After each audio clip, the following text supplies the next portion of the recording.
I returned to the academy on a rainy morning with a toolbox in my hand and a memory that did not belong to my 16-year-old body. That was the first sign my day had become unreasonable. The second sign was the brass door knocker on the front gate of Alderbridge Academy sighing in relief when I touched it. The third sign was the fact that I understood why. "Loose hinge rune," I muttered. The boy beside me turned his head. His name was Caspar Brindle, and he had spent the entire carriage ride explaining that his family expected him to enter blade magic, flame magic, or at least storm theory if he wanted a respectable future. He looked at my toolbox, then at the ancient academy gate, then back at me. "Milo," he said carefully, "please tell me you didn't just diagnose a gate." "My name is Milo Ashfen," I said mostly to myself.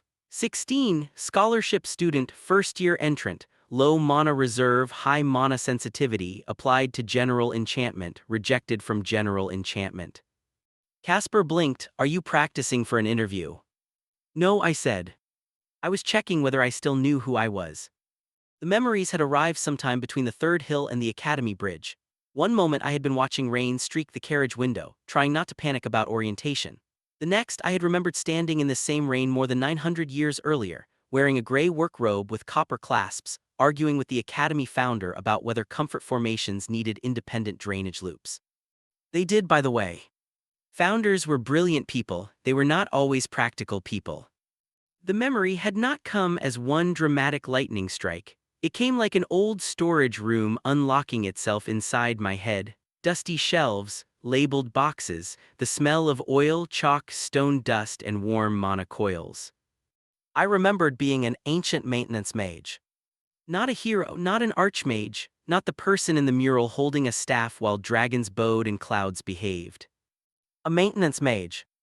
I had helped build Alderbridge Academy's original mana circuits.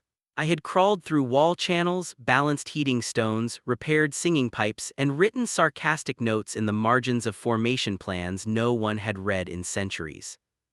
Then I had apparently died, been born again a very long time later, lived 16 perfectly ordinary years as Milo Ashfen, and returned to the academy just in time to be assigned to the least respected department on campus. Repair magic. There are grand moments in life when destiny opens its golden doors. Mine creaked. I stared at the academy gate. Rain tapped on the black roof tiles. High above, curved towers glowed with blue lamps and drifting spell circles. Students in polished robes hurried beneath floating umbrellas. Mana moved everywhere, bright and layered to my new old senses, clean silver in the outer wards, soft amber through the lamps, green around the herb gardens, and deep copper under the stone. The copper lines were familiar. Too familiar. Alderbridge had not been built like a modern academy. It had been built like a living creature pretending to be a campus. Every dormitory, classroom, kitchen, library wing, and practice field was connected through buried mana channels. The whole academy breathed. Or it should have. The gate shuddered under my palm. "Sorry," I whispered to it. Caspar's expression changed from confusion to concern. "You're apologizing to metal." "It's old metal. That does not improve the situation."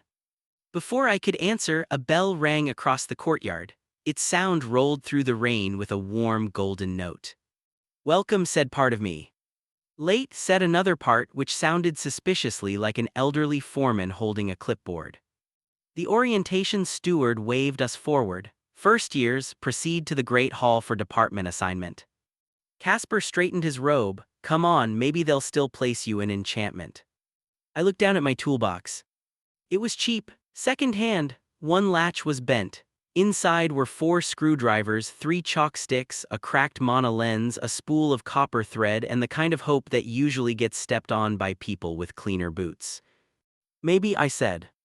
But the academy gate sighed again as I passed beneath it.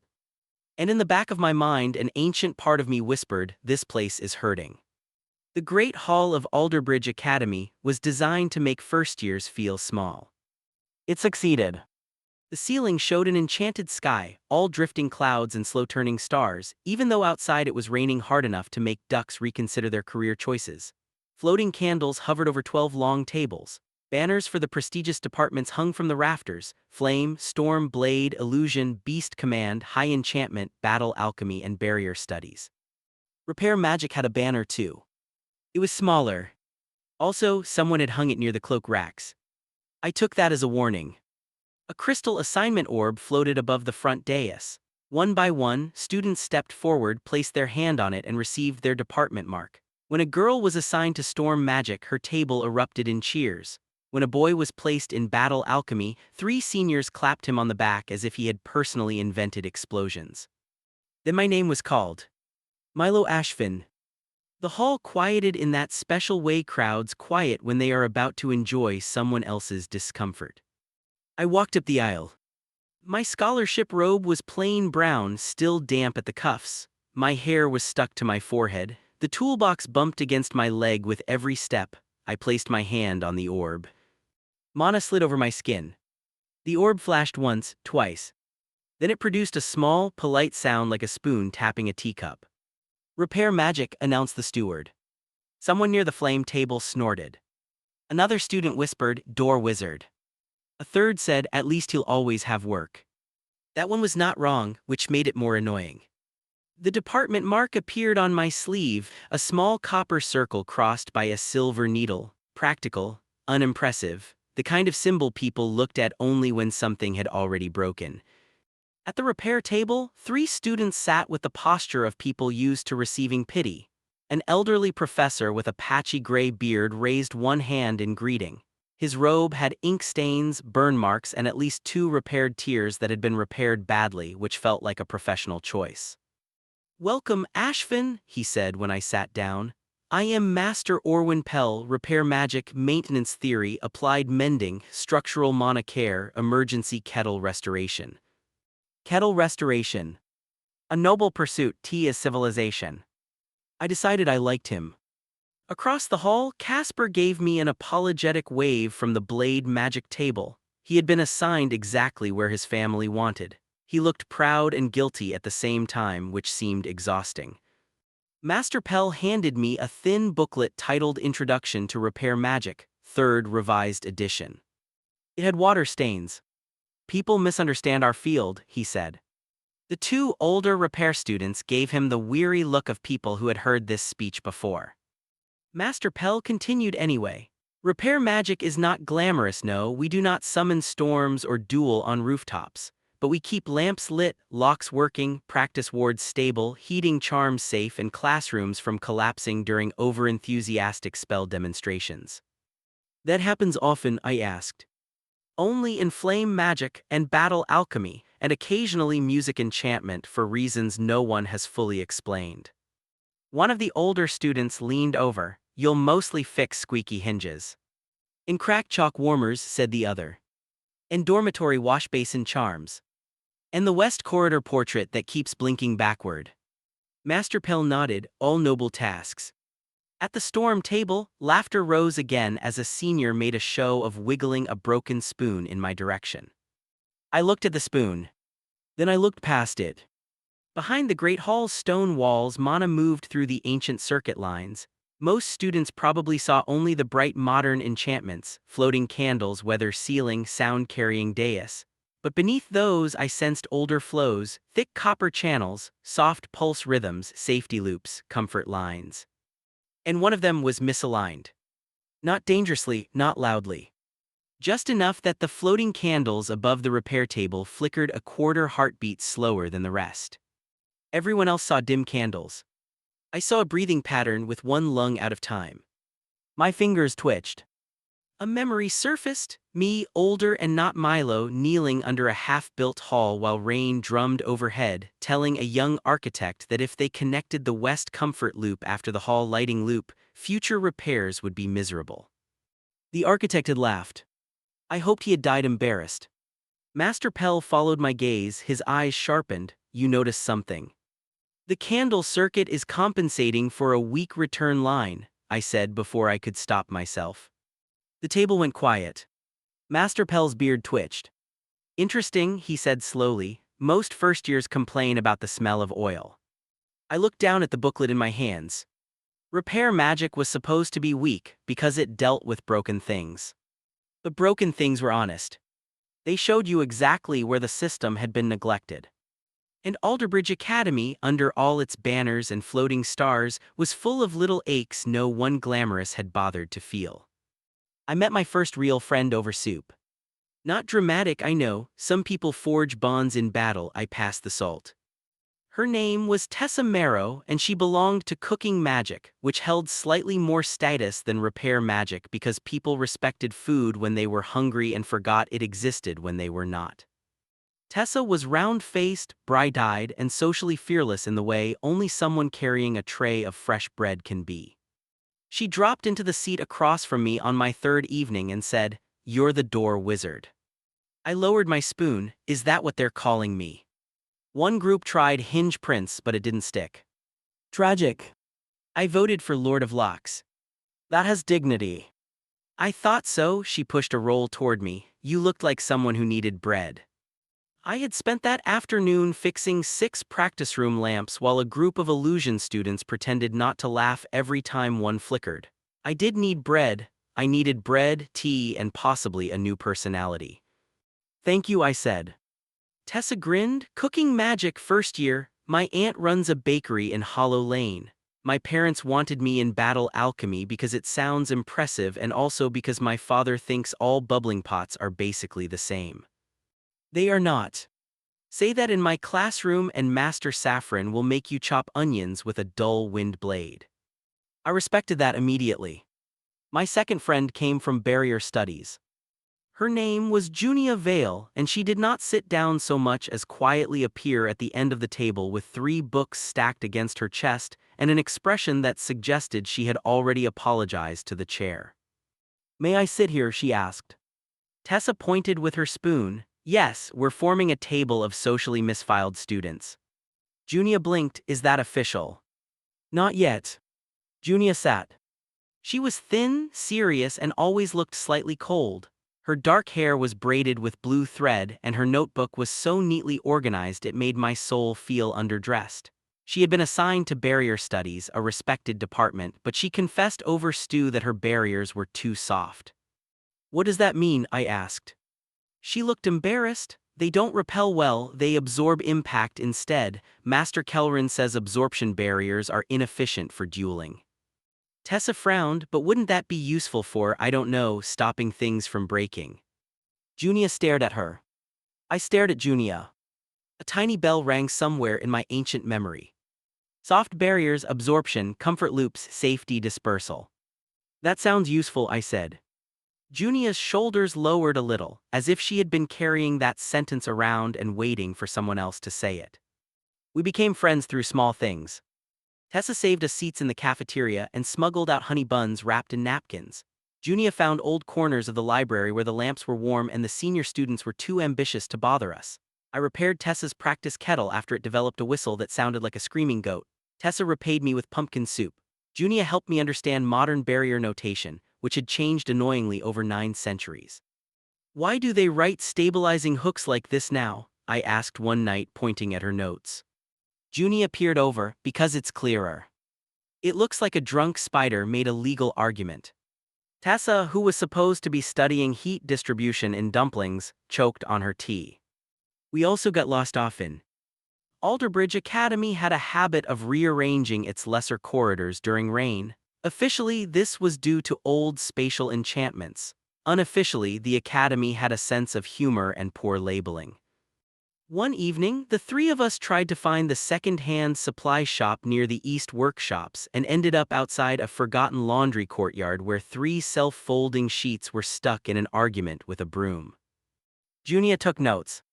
Tessa tried to mediate. I repaired the broom's grip charm. The broom bowed to me, then smacked a sheet into submission. Repair magic is terrifying, Tessa said. It's all about restoring proper function, I said. That broom restored violence. Properly. The second-hand shop, when we finally found it, was run by a woman named Miss Copperwick who had silver hair, sharp eyes, and a sign over her counter that read, "No refunds on cursed items unless the curse is boring." I bought a better Mana lens, 3 spools of repair thread, and a cracked copper stylus that hummed when I held it. Miss Copperwick watched me turn it over. Old tool, she said, nobody buys those. Why? Doesn't amplify mana, doesn't carve modern runes cleanly, slightly stubborn. The stylus warmed in my hand like a cat recognizing an old lap. I'll take it, I said. Junia leaned close. Is it special? Probably not. Tessa squinted. That means yes.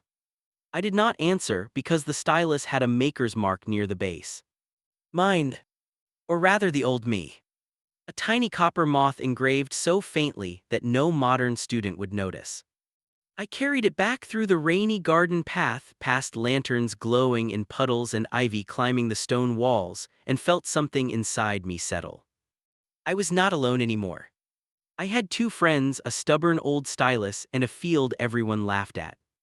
It was not the flashiest beginning, but it was beginning to feel like mine. Repair magic began with dust. That was not in the academy brochure. Master Pell assigned us to workshop 3 every morning after first bell. The room smelled of oil, chalk, old wood, and tea leaves. Shelves held broken lamps, cracked practice stones, warped ink warmers, chipped teacups with minor emotional enchantments, and one suspiciously angry umbrella locked in a cabinet. Do not open that, Master Pell said on the first day. What did it do? I asked. It knows. We started with the basic mending cantrip. A proper repair spell required 3 steps: read the original structure, identify the break, guide mana through the restoration path. Most students rushed to the 3rd step because glowing hands looked better than careful observation. Master Pell did not allow glowing hands until we could sketch a hinge joint from memory. The flame students practiced fire arcs in the southern yard. The blade students learned mana edges with wooden swords. Storm students summoned dramatic breezes that ruined everyone's hair. I spent 40 minutes listening to a squeaky door. To be fair, the door had a lot to say. The squeak changed when the wind shifted. It sharpened when someone opened the hall window. It dulled when I placed my palm near the lower hinge. The problem was not the hinge itself but the tiny friction rune set behind it, which had been patched 7 times by people who believed more mana was the answer to everything. More mana is often the answer to impressing strangers. It is rarely the answer to a tired hinge. I used the copper stylus to scrape away 3 layers of bad repair chalk. Then I fed a thread of mana through the rune, slow as breath. The door opened silently. Master Pell looked up from his tea. Good. That was all. I treasured it like a medal. My first attempts were not all graceful. On the 4th day, I repaired a cracked lamp too firmly and made it shine with the intensity of a small, judgmental sun. Tessa walked in, saw me squinting behind a stool and said, I didn't know repair magic included interrogation. On the 6th day, I tried to stabilize a heating charm and accidentally made it produce warm air only when someone complimented it. Junia, very seriously, told it that its copper winding was elegant. The charm glowed. Tessa laughed so hard she had to sit down. I wrote everything in a notebook. Not just successes, especially not successes. Failure revealed the shape of a thing. A spell that broke the same way twice was a teacher with terrible manners. A rune that resisted repair was usually protecting a deeper structure. A circuit that accepted mana but produced the wrong effect was not disobedient, it was confused. The ancient memories helped, but they came in pieces. Sometimes I remembered exact formation layouts. Sometimes I remembered only the smell of wet stone and the irritation of someone ignoring my maintenance notes. Once, while repairing a cracked corridor lamp, I remembered crawling under the East Library with a sandwich in my mouth because the Foundation team had installed a resonance line backward. The sandwich had been egg and pepper. I had strong feelings about it for 10 minutes. But memory alone did not repair anything. Milo's hands were younger, his mana reserve was smaller, his channels tired quickly. If I pushed too hard, my fingers shook and my vision silvered at the edges. So I practiced small. 10 minutes of mana threading each morning. 5 broken chalk warmers before lunch. 1 page of circuit diagrams after dinner. At night, under the warm library lamps, Junia practiced soft barriers between stacks of old books. Her barriers did not flash like the dueling shields in the practice yard. They shimmered like soap bubbles and absorbed dropped pebbles with gentle little sighs. They still look weak, she said one evening. I tossed another pebble. It vanished into the barrier, slowed, and dropped quietly onto a folded cloth. No rebound, I said, no shock, no noise, that's not weak, that's careful. Junia looked at the pebble as if it had just complimented her. Tessa practiced mana heat control with cooking stones borrowed from her classroom. Cooking magic required precision that battle alchemy students openly mocked until they tasted undercooked preservation stew. Heat is mood, Tessa declared, adjusting a pot over a blue flame. Is that official theory? I asked. It will be when I write it down.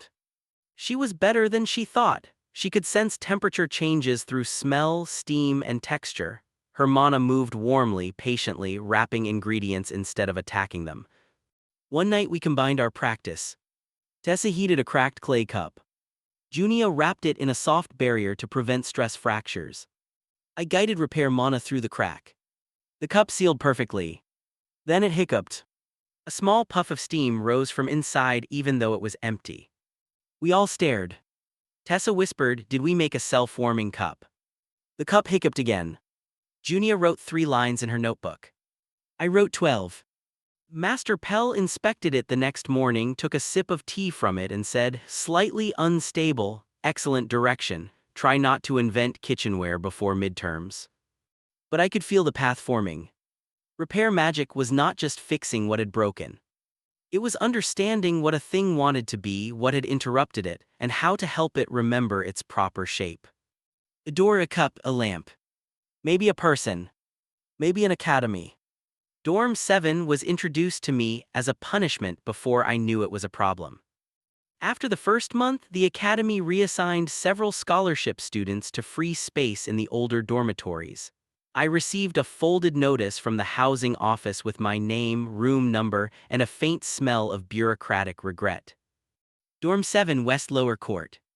Tessa saw the notice and winced. Junia made the small worried sound she made when a book page was torn. "What?" I asked. Tessa took the paper from me. "Dorm 7 is unlucky." "I don't believe in unlucky buildings. You believe in emotional kettles." That kettle had unresolved pressure. Junia pushed her glasses up.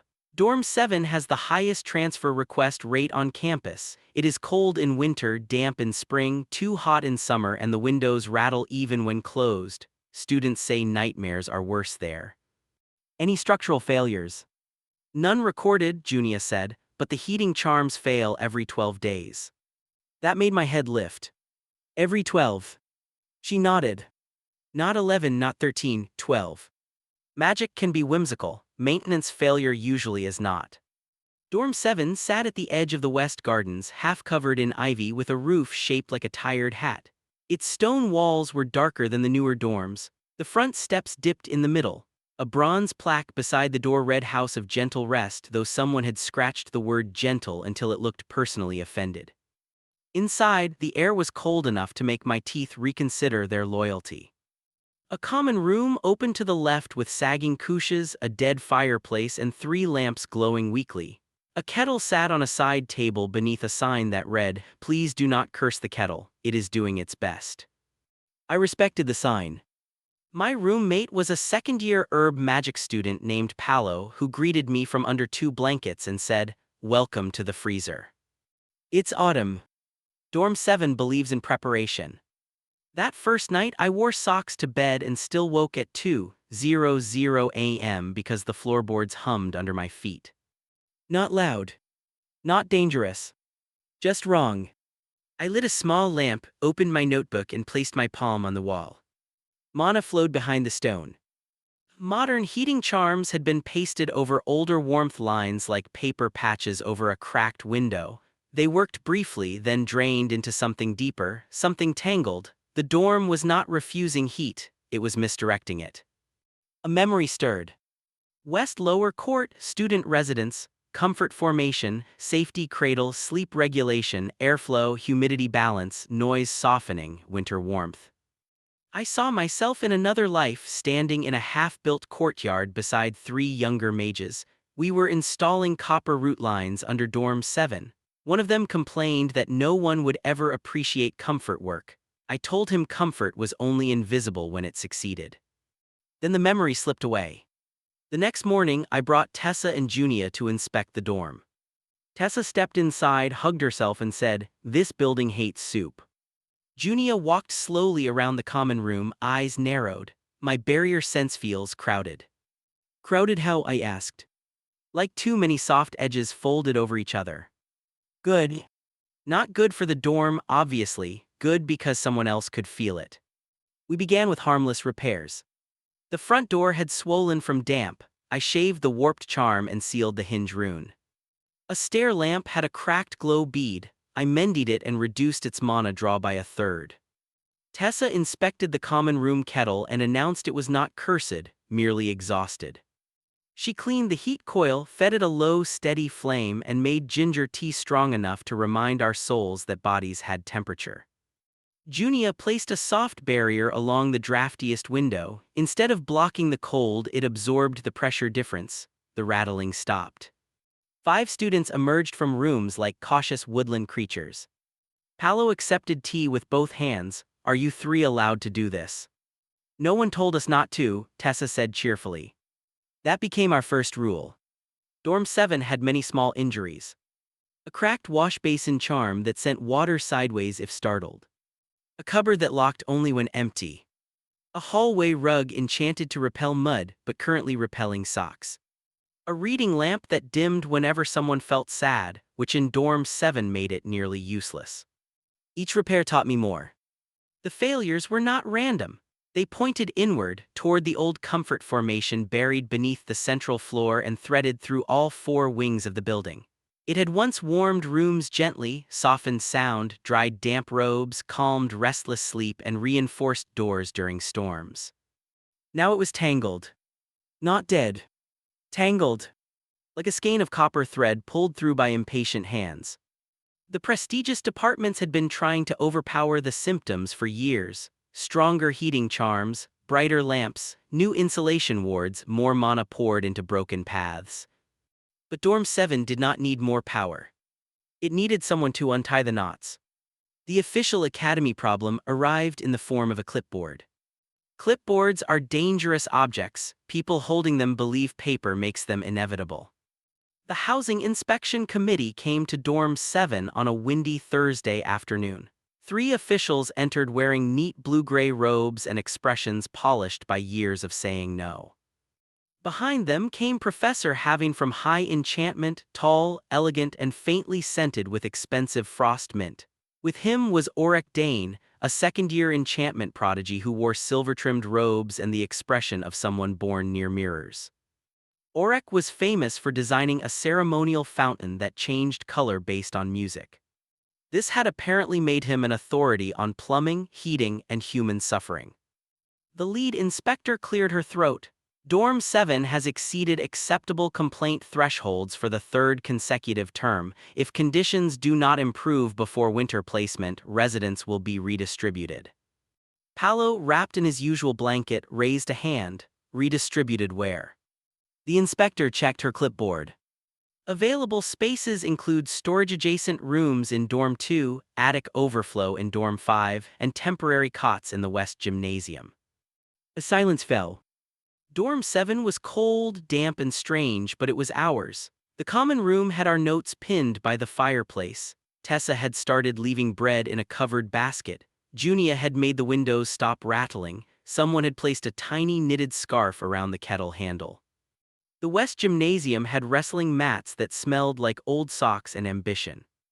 Auric smiled. "No need for distress. High Enchantment can install a proper thermal overlay. It will suppress the old instability."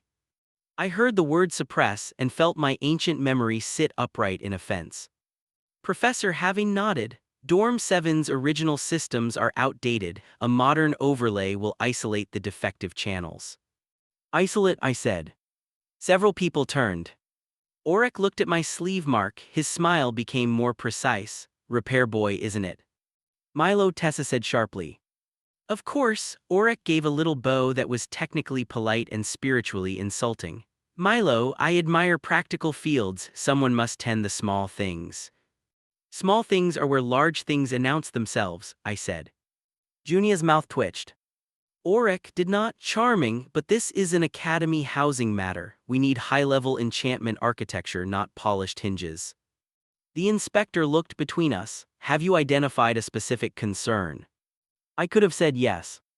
I could have explained that modern overlays would force mana through already tangled comfort lines, making the dorm warmer for maybe 9 days before the system redirected pressure into the sleep regulation loops. Then everyone would have headaches, the windows would frost from the inside, and the kettle might finally develop opinions. But all I had were observations, partial memories, and a notebook full of diagrams that looked like a spider had tried to solve a maze. So I said I would like permission to inspect the original comfort formation. Professor Having gave a short laugh. There is no functioning original comfort formation. That's not the same as no formation. Auric folded his arms, and what would repair magic do? Apologize to it. First yes, I said, then untangle it. Someone in the back snorted. The inspector, to her credit, did not laugh. Master Pell submitted a note regarding your recent minor repairs. He says your work has reduced Dorm 7's charm failure rate in the East Hall by 28%, Junia said softly. Everyone looked at her. She held up her notebook, cheeks pink but voice steady. I measured. Tessa stepped beside her, and kitchen heat draw in the common room is down too. The kettle no longer screams. It whistled, Palo said. It screamed emotionally, Tessa corrected. The inspector made a note. We can grant a limited student repair trial, 7 days, no structural alterations without faculty approval, no major mana redirection, no opening sealed foundation channels. Auric's brows lifted. Surely you aren't serious. The alternative is immediate overlay installation, the inspector said. This gives us comparative evidence. Professor Having looked mildly annoyed. Very well, 7 days, but if the dorm temperature drops below safety minimums, my department intervenes. Auric leaned toward me as the committee left. 7 days is generous, he said. Try not to break the unfortunate little house before we fix it properly. I gave him the calmest smile I had. I'll try not to make your job unnecessary too loudly. Tessa made a small choking sound that might have been approval.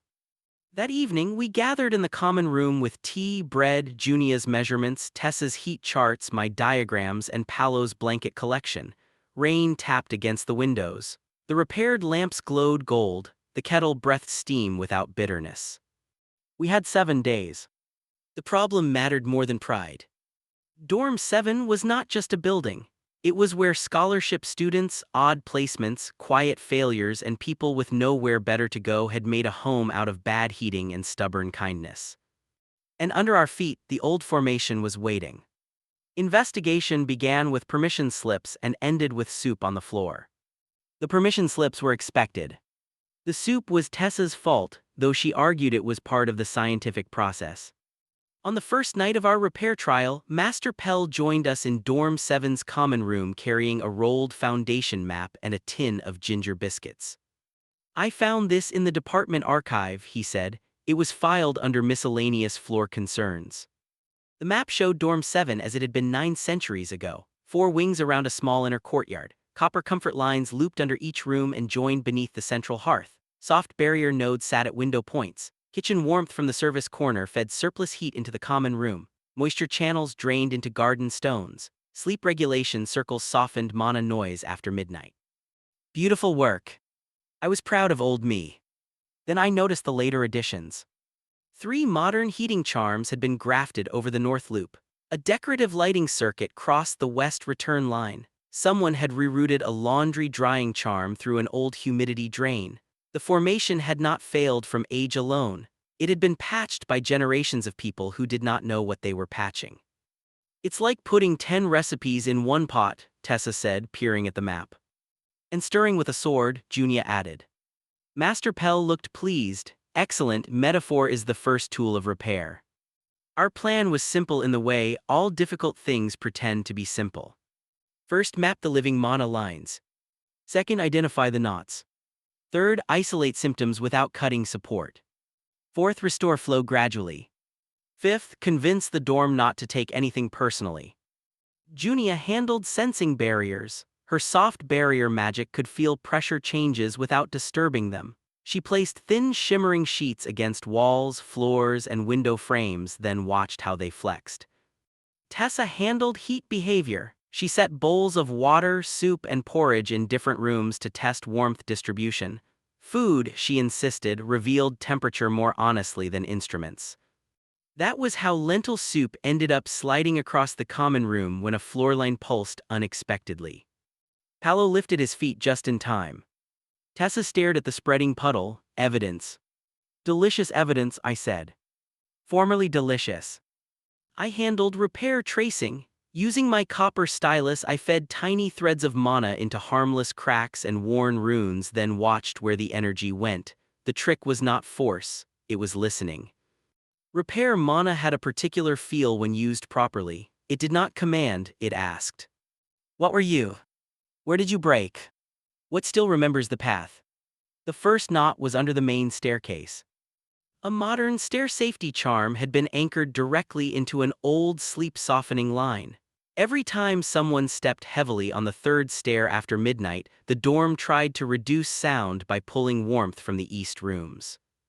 That explained why Paolo's room became coldest after late study nights. Can we remove it? Junia asked. Not safely, I said. The stair charm prevents slipping. Tessa leaned over the step. Could we teach it manners? In a sense, yes. Junia created a soft absorption barrier around the stair rune.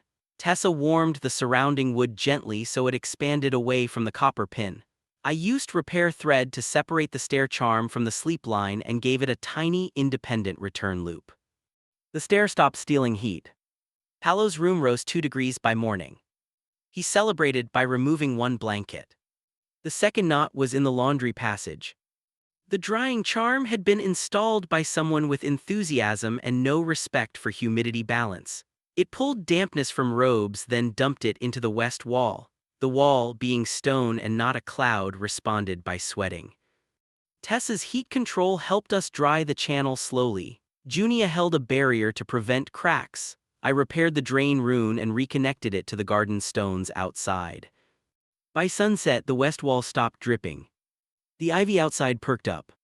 A group of Dorm 7 students gathered around it like we had performed a miracle. It's only drainage, I said.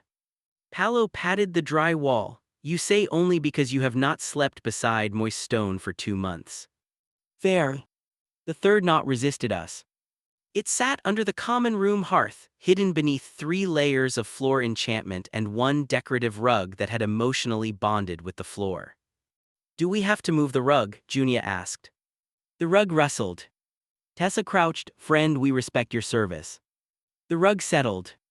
I repaired its corner binding first, then rolled it back. A circular copper plate lay beneath, tarnished nearly black. Around its edge ran old runes so worn they looked like scratches. My breath caught. I knew this plate. I had installed it myself. The central comfort regulator. It was supposed to balance warmth, sound, humidity, and safety across the whole dorm. But its mana lines were tangled around the north loop so tightly they pulsed like a knotted muscle. I touched the plate. The common room vanished for 1 heartbeat. I remembered standing there in another body, younger than Master Pell but older than Milo, hands covered in copper dust. Students had not yet arrived. The dorm smelled of fresh wood and rain. I had carved the final rune while a friend held a lamp and complained that no one would ever thank us for warm floors. I had laughed and said, that's the point. Comfort work is successful when people forget to notice it. The memory faded. Tessa was watching me carefully. Milo. I built this, I whispered. Master Pell went very still. Junia did not question it. That was one of the reasons I trusted her. What does it need? She asked. I looked at the plate, at the tangled lines, at my friends kneeling beside me with soup stains on one sleeve and ink on the other. Patience, I said, and all 3 of us. By the 5th day, Aurek Dane decided patience was inefficient. This was not surprising. Aurek looked like the kind of person who considered waiting a personal insult. He arrived at Dorm 7 just after afternoon lessons with 2 high enchantment assistants and a floating silver case full of thermal overlay crystals. Professor Having was not with him, which told me everything I needed to know about how official this visit was. The common room was full of students studying in actual comfort, not warmth yet, not fully, but comfort. The windows no longer rattled, the lamps glowed evenly, the kettle produced tea without emotional damage. Paolo had removed his second blanket. Progress like bread dough looks unimpressive until it rises. Auric looked around and smiled, quaint but temporary. Tessa set down a tray of cinnamon buns harder than necessary. We are in the middle of testing. I know, that's why I came. He tapped the silver case. The committee will inspect in 2 days. Rather than watch repair magic embarrass itself, I'm willing to install a light overlay now. No charge. How generous, I said. Very. Junia glanced at the case. Those crystals are tuned for isolated room heating. Auric's gaze shifted to her blue-trimmed robe. Barrier girl, yes, I heard your shields collapse when struck. They absorb. How sweet. Junia's fingers tightened around her notebook. I stepped between them before Tessa could express herself with a bun. A thermal overlay will interfere with the comfort regulator, I said. The comfort regulator doesn't work. It is working enough to be disrupted. Auric sighed. Milo, I understand that small improvements feel large in your department, but some of us are trained to solve problems at scale. There it was, the Academy's favorite mistake. Scale without understanding. I pointed to the copper plate beneath the rolled rug. If you feed isolated heat into the north loop before we separate the sleep line, the regulator will compensate by pulling pressure through the window nodes. Best case, frost on the inside glass. Worst case, mana headaches for everyone on the second floor. One assistant looked uncertain. Auric did not. That is an oddly specific fantasy. It's a warning. Noted and ignored. He opened the case. Tessa whispered, can he do that? Not if he alters the structure, Junia said, but a temporary overlay may count as testing. Auric heard her. Exactly. I could have physically stopped him, but that would have turned the matter into a discipline issue, and repair students did not win discipline issues against silver-trimmed prodigies with professor sponsors. So I did something much harder. I let him. But I also took notes. Exact time 4:17 p.m. Crystal type, silver thermal overlay, room isolated, high output. Placement, north wall, west bracket, east bracket, hearth support. Verbal warning given, yes. Witnesses, 14 dorm 7 residents, Tessa Marrow, Junia Vale, Master Pell arriving halfway through with a face like thunder in slippers. Auric activated the crystals. For 6 glorious minutes, dorm 7 became warm. Students sighed, someone cheered. Paolo removed his last blanket and looked betrayed by hope. Auric spread his hands, there. Then the windows frosted from the inside. Not all at once, that would have been too merciful. First, a thin white line formed along the north window, then another, then the glass clouded, the lamps dimmed, the kettle let out one long, mournful whistle. Upstairs someone shouted, why is my pillow humming? Auric's smile stiffened. The comfort regulator under the hearth pulsed hard enough to rattle the copper plate. Junia dropped to one knee, pressure spike in the window nodes. Tessa grabbed the kettle before it could vibrate off the table, heat collapsing into the wrong loop. Auric lifted his wand. I can stabilize it. No, I said. He ignored me and pushed more mana into the overlay crystals. The room warmed sharply. Then every lamp in the common room turned blue. Master Pell's voice cut through the air. Dane, stop. Auric froze. Master Pell was a tired man with tea stains on his robe, but in that moment he sounded like the kind of teacher who had once survived a laboratory explosion and blamed the paperwork. Auric lowered his wand. The room shivered. Now everyone looked at me. I knelt by the copper plate, heart beating fast. This was pressure we had not planned to release until after 2 more tests. If I cut the overlay too quickly, the regulator might snap back and crack the old comfort loop. If I did nothing, the north rooms would freeze and the upstairs students would spend the evening feeling like their dreams had been stirred with a fork. Junia, I said, soft barrier over the window nodes. Absorb, don't block. She moved at once, pale but steady. Tessa, low heat, not the room, the copper plate. Like warming dough, she asked. Exactly like dough. Finally, magic with sense. Tessa set both palms near the regulator and fed warm mana in a slow circle. I took the copper stylus and touched the plate's outer ring. The ancient runes flickered. For one moment I felt the whole dorm as a map of discomfort. Cold corners, damp seams, tense stares, overbright lamps, students holding their breath, Junia's soft barriers flexing like patient hands, Tessa's warmth spreading under the copper like bread rising under cloth. My old memory offered a sequence. My young hands almost failed to follow it. I threaded repair mana through the first knot, not cutting, not forcing, just loosening. The regulator pulsed. The frost stopped spreading. I loosened the second knot. The lamp shifted from blue to gold. The third knot resisted, wrapped around the north loop where Oryx overlay crystals still burned too hot.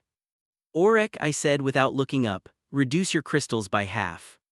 He hesitated. Master Pell said now. Oryx reduced them. The knot softened. I pulled one strand free and guided it into an empty return groove so old it had nearly forgotten itself. The copper plate gave a deep, quiet hum. Warmth spread across the floor.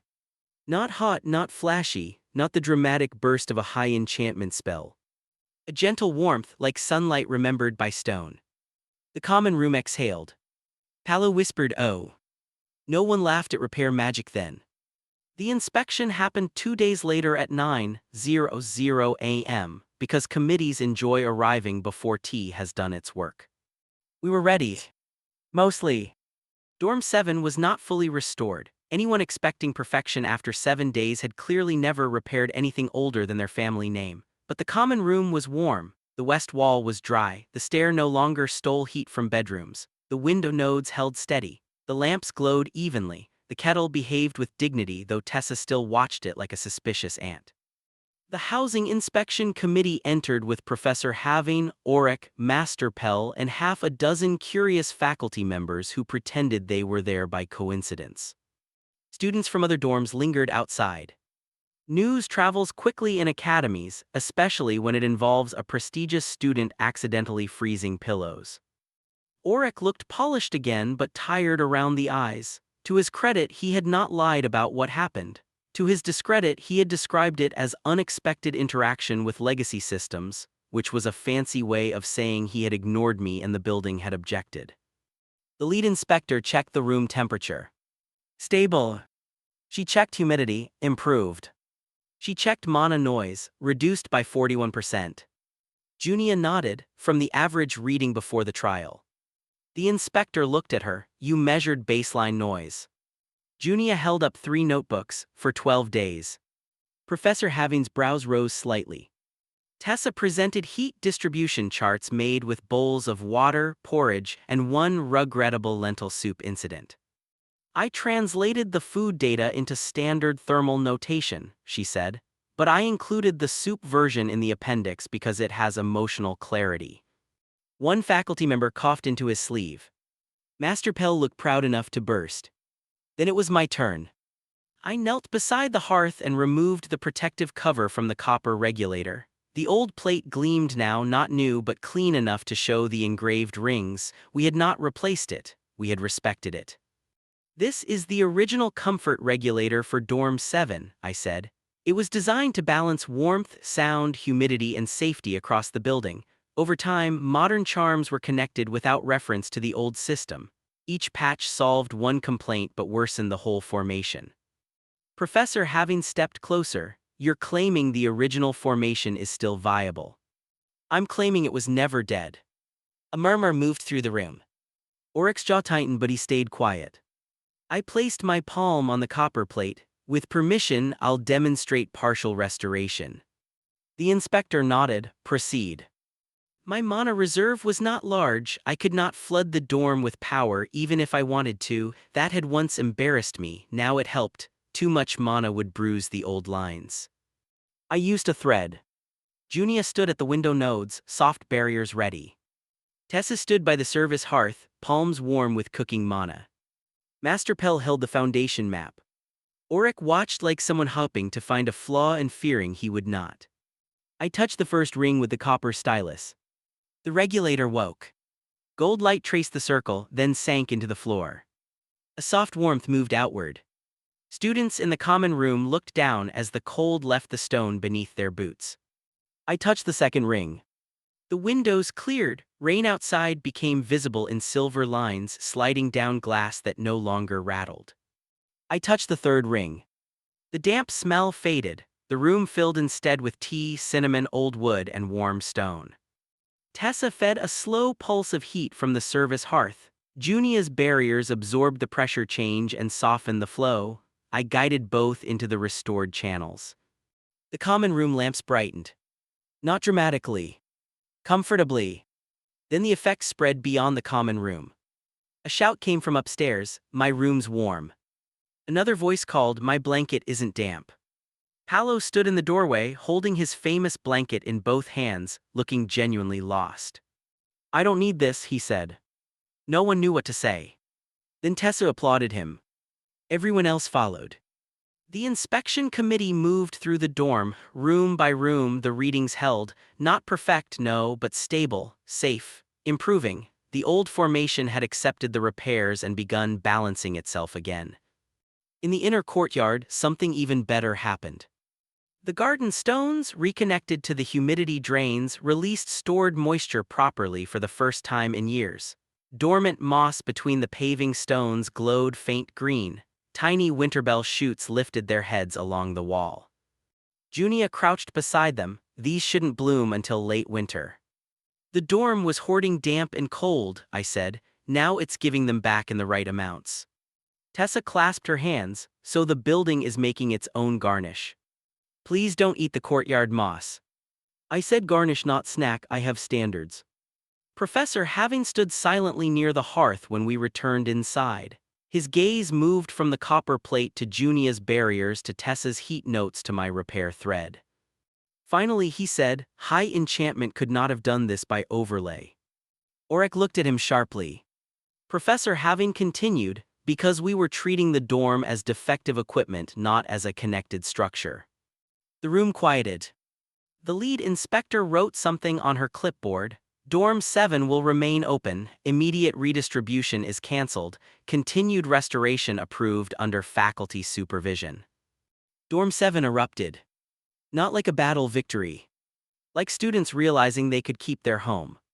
Paolo hugged his blanket, then hugged Tessa, then awkwardly offered to hug me and settled for patting my shoulder with great solemnity.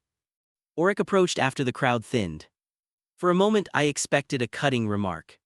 Instead, he looked at the regulator and said, "I did not know old systems could hold that much subtlety." "That's why they're old," I said. "They survived people like us." His mouth twitched. "Like me, you mean?" I was being polite. "Barely." He looked annoyed but not angry, more unsettled than anything. Then he said, "Your warning was accurate." I waited. Orek exhaled. I should have listened. It was not a grand apology. It did not need to be. A proud person admitting one true thing can be a louder sound than a speech. I nodded. "Next time inspect before amplifying." He glanced at my copper sleeve mark. "Next time I may ask repair magic first." That was enough. For now. The academy changed more slowly than Dorm 7. Buildings can be stubborn, but institutions have foundations made of habit. For the first week after the inspection, students still called me Door Wizard. The difference was that now some of them said it while asking me to look at their doors. A Blade Magic senior brought me a practice room latch that jammed during sparring. A Storm student asked why her umbrella charm kept turning inside out. 2 Illusion students arrived with a mirror that reflected everyone as slightly disappointed geese. I fixed the latch. I referred the umbrella to weather accessories. I refused to discuss the geese. Master Pell was delighted.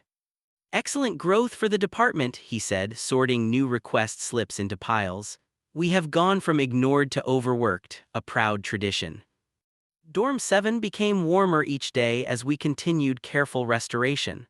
The committee approved 3 evening work sessions per week.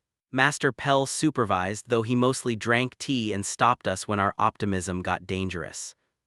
Junia's confidence changed in quiet ways. In barrier studies, she demonstrated absorption layering using readings from Dorm 7's window nodes. Her teacher, Master Kelrin, first frowned, then asked her to repeat the demonstration. By the end of the lesson, 3 dueling students were testing soft barriers to reduce training injuries. Junia told us this over dinner while pretending not to smile. Tessa pointed a spoon at her. That is the face of someone who has been academically vindicated. It was only a small demonstration, Junia said. Small demonstrations are where large things announce themselves, I said. She narrowed her eyes. You stole that from yourself. I am a rich source of material. Tessa's growth was louder. Cooking magic students began visiting Dorm 7 to study heat distribution because Tessa's porridge charts had become famous in a very specific corner of academia. Master Saffron asked her to assist with a preservation charm redesign for the cafeteria soup line. The first test batch kept stew warm without turning the carrots rubbery. This caused more student joy than any official academy announcement I had ever heard. Tessa accepted praise with bright cheeks and immediate plans.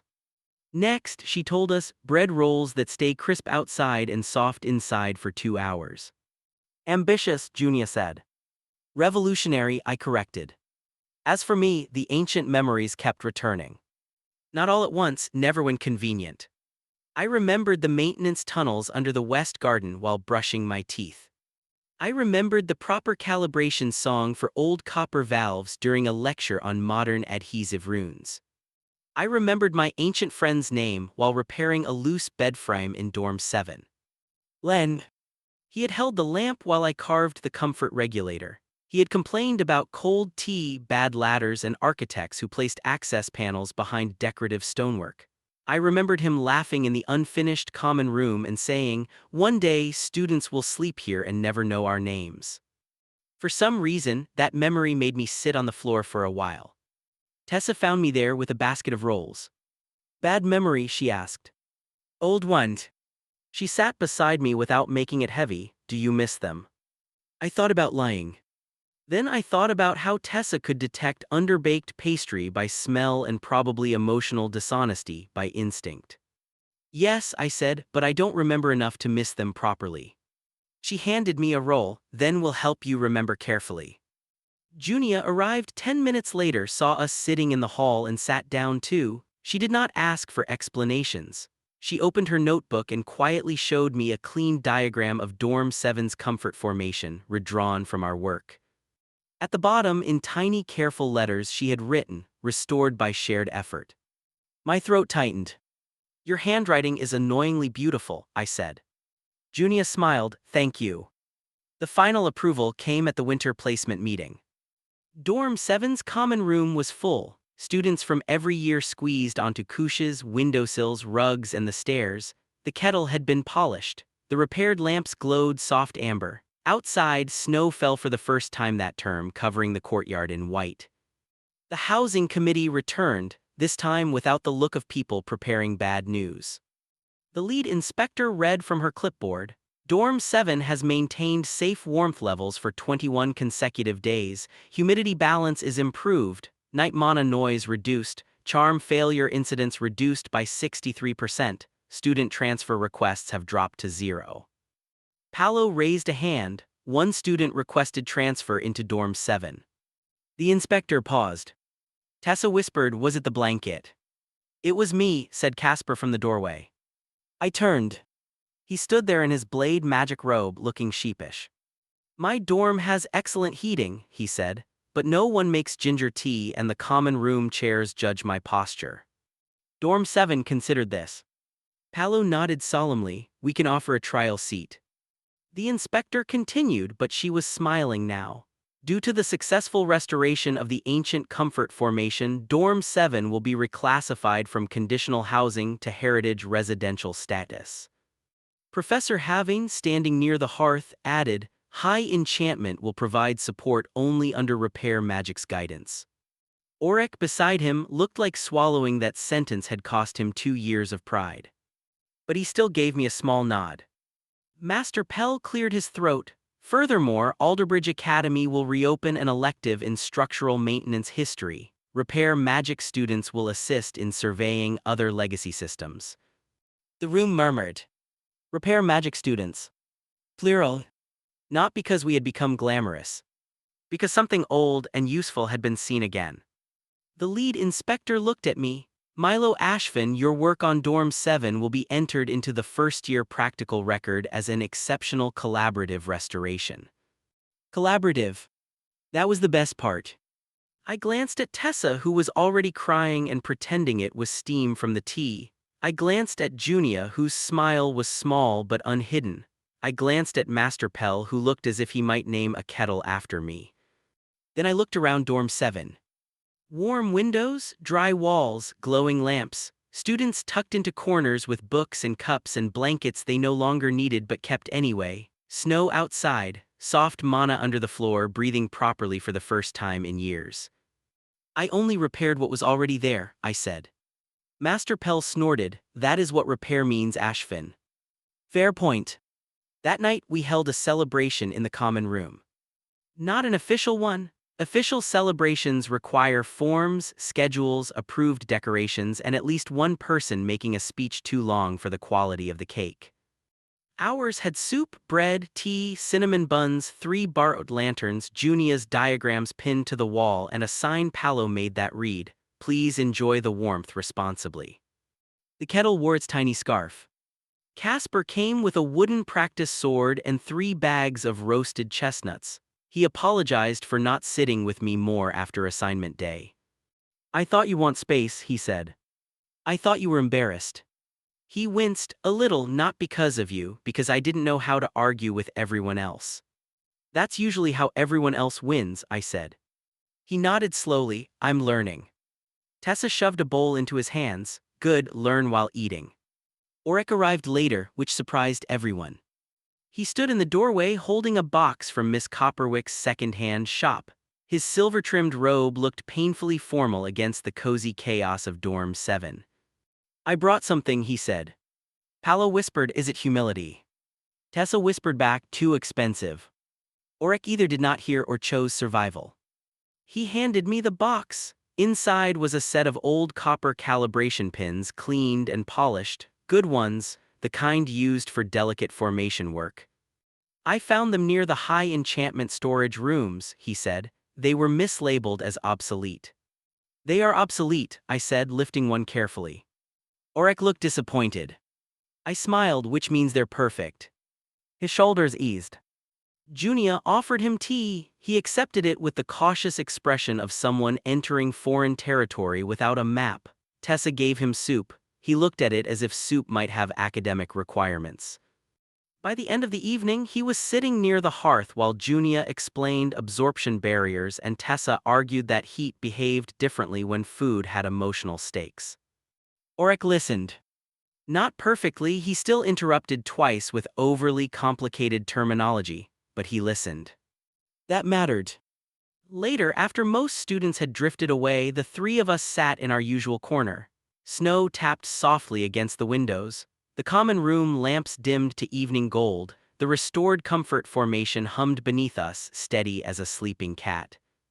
Tessa leaned back against a cushion. We made the worst dorm into the best dorm.